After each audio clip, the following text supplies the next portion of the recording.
ஒரு கிராமத்தில் தன் மனைவி மகளுடன் வாலிபன் ஒருவன் சந்தோஷமாக வாழ்ந்து வந்தான். தான் செய்கின்ற வியாபாரத்தில் தன் தேவைக்கு அதிகமாக வருமானம் வருவதால் கொஞ்சம் ஆடம்பரமாக வாழ்ந்து வந்தான். ஒரு பொருளால் தனக்கு தேவை இருக்கிறதா இல்லையா என்பதையெல்லாம் யோசிக்காமல் தன்னிடம் செல்வம் இருக்கிறது என்ற காரணத்தால் மனதிற்கு பிடித்த எல்லாவற்றையும் வாங்கிவிடுவான். இப்படி எதை பற்றியும் கவலைப்படாமல் இருந்தவனுக்கு சோதனை காலம் தொடங்கியது.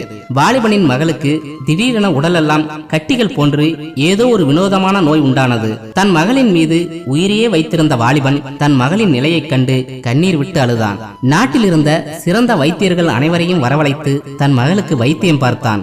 மகளுக்கு உண்டான நோய் கொஞ்சம் கொஞ்சமாக குணமடைந்தாலும் பூர்த்தியாக குணமாகவில்லை. தன் மகளை பழையபடியே பார்க்க வேண்டும் என்ற ஆசையில் நகரத்திற்கு அழைத்து சென்று விலைமதிப்பான சிகிச்சைகளை அளித்தான். 6 மாதத்தில் அந்த நோயிலிருந்து தன் மகள் முற்றிலும் குணமடைந்து பழைய நிலைக்கு திரும்பியதை பார்த்து வாலிபன் எல்லையில்லா மகிழ்ச்சி அடைந்தான். அதே சமயம் அவனிடம் இருந்த வீடு செல்வங்கள் அனைத்தும் மருத்துவத்திற்கு செலவிட்டு இப்போது அவனிடம் செல்வம் என்று சொல்லிக் கொள்வதற்கு எதுவும் மிஞ்சவில்லை. தன் மனைவி மகளை அழைத்துக் கொண்டு கிராமத்திற்கு வந்தவன் ஊரின் எல்லையில் ஒரு குடிசை அமைத்து கிடைக்கின்ற வேலைக்கு சென்று தன் குடும்பத்தை காப்பாற்ற வேண்டும் என்று முடிவு செய்தான். ஆனால் ஆடம்பரமாக வாழ்ந்து பழகியதால் கூலி வேலையில் கிடைக்கும் வருமானம் அவனுக்கு போதுமானதாக இல்லை. தன் மனைவி மகளின் நிலையைக் கண்டு வருத்தப்பட்டவன் தனக்கு தெரிந்த நண்பர்களிடம் கொஞ்சம் பணத்தை கடனாக பெற்று ஒரு தொழிலை தொடங்கினான். ஆனால் அந்த தொழிலில் சிக்கனமாக இருக்காமல் ஆடம்பரமாக இருக்க அந்த தொழிலில் பெரும் நஷ்டம் ஏற்பட்டது. இதை போலவே தனக்கு தெரிந்தவர்கள் உறவினர்கள் என்று அனைவரிடமும் கடனை வாங்கி வெவ்வேறு தொழிலை செய்து பார்த்தான். ஆனால் எல்லாவற்றிலும் தோல்வியே கிடைத்தது. ஒரு பக்கம் கடன் கொடுத்தவர்கள் கடனை திருப்பி கேட்க, மறுபுறம் ஒருவேளை உணவிற்கே மகளும் மனைவியும் கஷ்டப்படுவதை பார்த்து கண்ணீர் விட்டு அழுதான். அப்போது அந்த நாட்டு அரசன் அறிவிப்பை ஒன்றை வெளியிட்டான். என் நாட்டில் வாழ்கின்ற வாலிபர்களே, உங்களுக்கு ஒரு அரிய வாய்ப்பு. இன்னும் 2 நாட்களில் அரண்மனை மைதானத்தில் வீரத்தையும் அறிவையும் மையமாக வைத்து போட்டிகள் நடத்தப்படும். அந்த போட்டியில் கலந்து கொண்டு வெற்றி பெறும் வாலிபருக்கு 1000 பொற்காசுகளும் அரசு வேலையும் வழங்கப்படும். நம் நாட்டில் உள்ள திறமையான வாலிபர்கள் அனைவரும் இந்த வாய்ப்பை பயன்படுத்திக் கொள்ளுங்கள் என்று அந்த அறிவிப்பில் அரசர் அறிவித்தார். இந்த அறிவிப்பை பார்த்ததும் வாலிபனின் மனதிற்குள் ஒரு நப்பாசை தோன்றியது. இந்த போட்டியில் நான் வெற்றி பெற்றால் என் கடன்களை தந்துவிட்டு அரசு வேலையை பெற்று தன் மனைவி மகளை சந்தோஷமாக வைத்துக் கொள்ள முடியும்.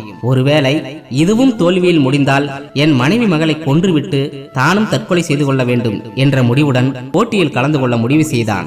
2 நாட்கள் கழித்து அரண்மனைக்கு சென்றவன் போட்டியில் கலந்து கொள்ள வந்திருக்கும் வாலிபர்களின் கூட்டத்தை பார்த்து திகைத்து போனான். அதுவரை எப்படியும் வெற்றி பெறுவேன் என்று அவனுக்குள் இருந்த நம்பிக்கை கூட்டத்தை பார்த்ததும் கொஞ்சம் கொஞ்சமாக குறைய ஆரம்பித்தது. போட்டிகள் ஆரம்பிக்க இவனும் எல்லாவற்றிலும் கலந்து கொண்டான். ஆனால் இவனால் அந்த போட்டியில் வெற்றி பெற முடியவில்லை. அந்த இறைவன் என்னுடைய மரணத்தை தான் விரும்புகிறான் என்று நினைக்கிறேன். அதனால் தான் எனக்கு இவ்வளவு கஷ்டத்தையும் தோல்வியையும் தொடர்ந்து கொடுத்து கொண்டே இருக்கிறான் என்று மனதிற்குள் நினைத்தவன் தன் மனைவிக்கும் மகளுக்கும் பிடித்த உணவை வாங்கிக் கொண்டு, இதுதான் என் மனைவியும் மகளும் உண்ணப்போகும் கடைசி உணவு என்று நினைக்கும் போதே வாலிபனின் கண்கள் கலங்கின. காட்டு வழியாக சென்று உணவில் கலப்பதற்காக விஷச்செடிகளின் இலைகளை பறித்துக் கொண்டு தன் வீட்டை நோக்கி நடக்க ஆரம்பித்தான். அப்போது அங்கிருந்த ஒரு பெரிய மரத்தின் அடியில் ஒரு முனிவர் தியானத்தில் இருப்பதை பார்த்தான். நான் பலமுறை இந்த காட்டிற்குள் வந்திருக்கிறேன், ஒருபோதும் இவரை நான் பார்த்ததில்லையே என்று நினைத்தவன் அந்த முனிவரின் முன்னால் நின்றான். தன் முன்னால் நிற்கும் வாலிபனை பார்த்த முனிவர் மெல்லிய புன்னகையுடன் அவனை உற்று பார்த்தார். அந்த முனிவரின் பார்வையில் ஏதோ தெய்வீக சக்தி இருப்பதை போல உணர்ந்த வாலிபன் தன்னுடைய தோல்விகளை பற்றியும் இப்போது தான் இருக்கும் நிலையை பற்றியும் இன்னும் கொஞ்ச நேரத்தில் தற்கொலை செய்து கொண்டு இறக்கப் போவதை பற்றியும் தன் வாழ்க்கையில் நடந்த எல்லாவற்றையும் ஒன்று விடாமல் முனிவரிடம் கூறி வேதனையோடு கதறி அழுதான். வாலிபன் கண்ணீர் சிந்துவதை அமைதியாக பார்த்து கொண்டிருந்த முனிவர், மகனே, மனித வாழ்க்கையில் இன்பமும் துன்பமும் கலந்தே இருக்கும்.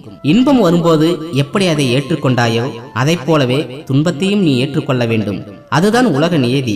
இறைவன் உனக்கு துன்பத்தை தரும்போது அதை நீ தண்டனையாக நினைக்கிறாய்.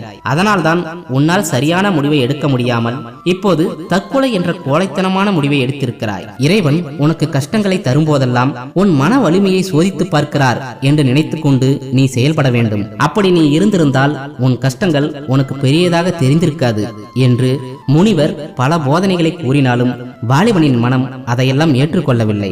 இதை புரிந்து கொண்ட முனிவர் இவனை இப்படியே அனுப்பினால் நேராக வீட்டிற்கு சென்று மனைவி மகளை விஷம் வைத்து கொன்றுவிட்டு தானும் தற்கொலை செய்து கொள்வான்.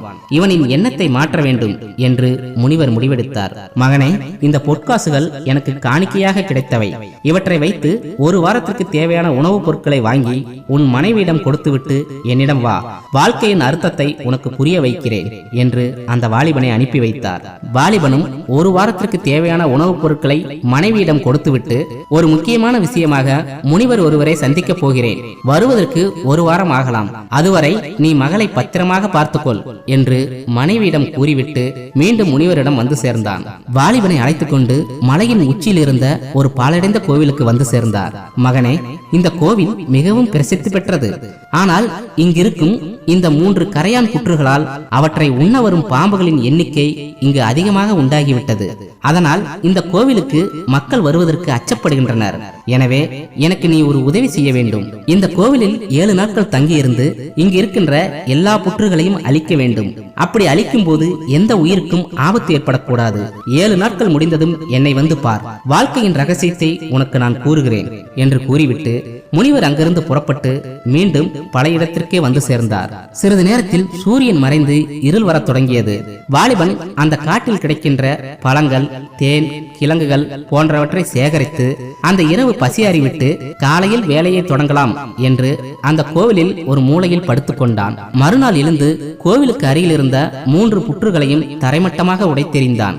இவ்வளவு எளிதான வேலையை முடிப்பதற்கு எதற்கு 7 நாட்கள் இங்கு தங்க வேண்டும் என்று மனதிற்குள் நினைத்தவன் அதற்கும் ஏதேனும் ஒரு காரணம் இருக்கும் என்று நினைத்துக் கொண்டு அங்கு முதல் நாளை கழித்தான்.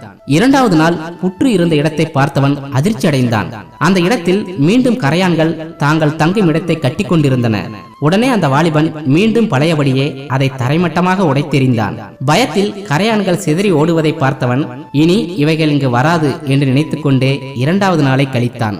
3வது நாள் மீண்டும் அதே இடத்தில் கரையான்கள் தங்கள் இருப்பிடத்தை கட்டி கொண்டிருக்க இந்த முறை இன்னும் தரைமட்டமாக உடைத்து அந்த இடத்தில் நீரை நன்றாக தெளித்து புற்றுமண் கொஞ்சமும் அங்கு இல்லாமல் சுத்தமாக எடுத்தெறிந்தான். 4வது நாள் அந்த இடத்தை பார்க்க அங்கு கரையான்கள் எதுவும் இல்லாமல் அந்த இடம் சுத்தமாக இருந்தது. இனி ஒரு நாள் மட்டும் இங்கு தங்கிவிட்டு மறுநாள் முனிவரை சந்திக்க முடிவெடுத்தான். மறுநாள் விடிந்ததும் சரி, இனிமேல் இங்கு கரையான்கள் வராது என்ற நம்பிக்கையுடன் முனிவரை சந்தித்து நடந்தவற்றை கூறலாம் என்று காட்டு வழியில் புறப்பட கொஞ்ச தூரத்தில் புதிதாக ஒரு புற்று உருவாகி கொண்டிருப்பதை பார்த்தவனுக்கு கோபம் தலைக்கேறியது. இந்த முறை கோபத்தில் கரையான் புற்றை இடிக்க சில கரையான்கள் இவனின் காலில் நசுங்கி மரணமடைந்தன. கோபத்தில் தான் செய்த தவறு அவனுக்கு அப்போது புரியவில்லை. கோபம் குறைய குறைய தன்னுடைய தவறு அவனுக்கு புரிய ஆரம்பித்தது. ஐயோ கடவுளே, நான் ஏன் இப்படி நடந்து கொண்டேன்? என்னால் எத்தனை கரையான்கள் மடிந்து விட்டன. உண்மையில் இந்த கரையான்களுக்கும் எனக்கும் என்ன சம்பந்தம்? ஒரு வீடு என்பது எல்லா உயிரினங்களுக்கும் எவ்வளவு முக்கியத்துவம் வாய்ந்தது. அப்படி இருக்கையில் அதன் இருப்பிடத்தை அழித்து எவ்வளவு பெரிய பாவத்தை இத்தனை நாட்கள் செய்து கொண்டிருந்திருக்கிறேன். இல்லை, அந்த முனிவர் எனக்கு வாழ்க்கையின் ரகசியத்தை சொல்லாவிட்டாலும் பரவாயில்லை, இனி இந்த பாவத்தை ஒருபோதும் செய்ய மாட்டேன் என்று அந்த இரவெல்லாம் உறக்கம் வராமல் தவித்துக் கொண்டிருந்தான். 6வது நாள் விடிந்ததும் மீண்டும் பல இடத்தில் கரையான்கள் தங்கள் இருப்பிடத்தை உருவாக்கி கொண்டிருப்பதை வாலிபன் பார்த்தான். ஆனால் இந்த முறை அவன் எதுவும் செய்யவில்லை. கரையான்களுக்கு தொல்லை தருகின்ற ஜீவராசிகளை விரட்டி அடித்துக் கொண்டு கரையான்கள் வேக வேகமாக புற்றை உருவாக்குவதை ரசித்துக் கொண்டிருந்தான். 7வது நாள் விடியும் போது கரையான்களுக்கு தன்னால் முடிந்த உதவிகளை செய்து கரையான்கள் அழகான தங்கள் இருப்பிடத்தை உருவாக்கியதும் அதை பார்த்த வாலிபன் மகிழ்ச்சியோடு முனிவரை சந்திக்க புறப்பட்டான். முனிவரை சந்தித்த வாலிபன், முனிவரே, என்னை மன்னித்து விடுங்கள். என்னால் உங்களின் கட்டளையை ஏற்று அதன்படி நடந்து கொள்ள முடியவில்லை. நீங்கள் எனக்கு வாழ்க்கையின் ரகசியத்தை கூறாவிட்டாலும் பரவாயில்லை, என் மனதிற்கு நேர்மையாக மகிழ்ச்சியான செயலை செய்திருக்கிறேன் என்று கூறிவிட்டு தன் வீட்டை நோக்கி புறப்பட தயாரானான். அப்போது முனிவர், மகனே, ஒரு நிமிடம் நில். அந்த கரையான்களே உனக்கான வாழ்க்கை ரகசியங்களை கூறிவிட்டதே, அது உனக்கு புரியவில்லையா என்று முனிவர் கேட்க வாலிபன் ஒன்றும் புரியாமல் முழித்துக் கொண்டிருந்தான். நீ பலமுறை அதன் இருப்பிடத்தை அழித்தாலும் மீண்டும் மீண்டும் அதன் இருப்பிடத்தை அமைத்துக் கொண்டேதான் இருந்ததே தவிர அவைகள் எந்த இடத்திலும் தன்னம்பிக்கையை இழக்கவில்லை. இன்னும் தெளிவாக சொல்ல போனால் அவைகள் தங்கள் தோல்வியை ஒரு முறை கூட உன்னிடமிருந்து ஏற்றுக்கொள்ளவில்லை. இன்னும் நீ 10 வருடங்கள் அதன் இருப்பிடத்தை அழித்தாலும் அவைகள் தங்கள் தோல்வியை ஏற்றுக்கொள்ளாமல் தங்களுக்கான இருப்பிடத்தை இருப்பிடத்தை உருவாக்கி கொண்டேதான் இருக்கும். இந்த தன்னம்பிக்கை தான் அந்த கரையான்கள் உனக்கு கற்றுத்தந்த வாழ்க்கையின் முதல் ரகசியம். ஒவ்வொரு நாளும் அதன் இருப்பிடத்தை நீ அழிக்க அழிக்க அதன் வேகமும் உழைப்புடன் கூடிய விடாமுயற்சியும் கூடிக்கொண்டே இருந்தது. அந்த விடாமுயற்சி தான் உன் மனதை ஒரு நிமிடம் யோசிக்க வைத்தது. நேற்று வரை அவற்றை எதிரியாக நினைத்த நீ அவைகளின் விடாமுயற்சியை பார்த்து அதற்கு உதவி செய்ய முன்வந்தாய். எவன் ஒருவன் தன் பாதையில் 1000 கஷ்டங்கள் 1000 சோதனைகள் வந்தாலும் மனதை தளர விடாமல் விடாமுயற்சியுடன் முன்னேற துடிக்கிறானோ அவனை பார்த்து இந்த பிரபஞ்சமே அவனுக்கு உதவி செய்வதற்கு தயாராக இருக்கும். இதுதான் அந்த கரையான்கள் உனக்கு கற்றுத்தந்த வாழ்க்கையின் இரண்டாவது ரகசியம் என்று முனிவர் கூற, தன் மனதிற்குள் இத்தனை நாட்கள் இருந்த கவலைகள் எல்லாம் நீங்கி மனம் தெளிவாக இருப்பதைப் போல வாலிபன் உணர ஆரம்பித்தான். முனிவரின் காலில் விழுந்து ஆசீர்வாதம் பெற்றுக்கொண்டு நம்பிக்கையுடன் தன்னுடைய புதிய வாழ்க்கையை நோக்கி வாலிபன் தன் பயணத்தை தொடங்கினான். இங்கு நம்மில் பலரும் துன்பத்தை பார்த்ததும் அதற்கு பயந்து தற்கொலை என்ற கோழைத்தனமான முடிவை எளிதாக எடுத்து விடுகிறார்கள். எப்படி பிறப்பு என்பதை உங்களால் முடிவு செய்ய முடியாதோ அதை போலத்தான் இறப்பும். அதை நீங்கள் முடிவு செய்யக்கூடாது. உங்களை படைத்த அந்த இறைவன் தான் முடிவு செய்ய வேண்டும். 5 அறிவு படைத்த விலங்குகளை நன்றாக கவனித்து பாருங்கள். ஒவ்வொரு நாளும் ஒவ்வொரு விதமான போராட்டங்களை சந்தித்துக் கொண்டு வாழ்க்கையுடன் போராடுமே தவிர தற்கொலை என்ற கோழைத்தனமான முடிவை மட்டும் ஒருபோதும் எடுக்காது. தன்னம்பிக்கை, விடாமுயற்சி, இந்த 2 ரகசியங்களை மட்டும் தெளிவாக புரிந்து கொண்டால் போதும். இந்த உலகமே எதிர்த்தாலும் உங்களின் வெற்றியை யாராலும் தடுக்க முடியாது என்பதை மட்டும் நினைவில் வைத்துக் கொள்ளுங்கள்.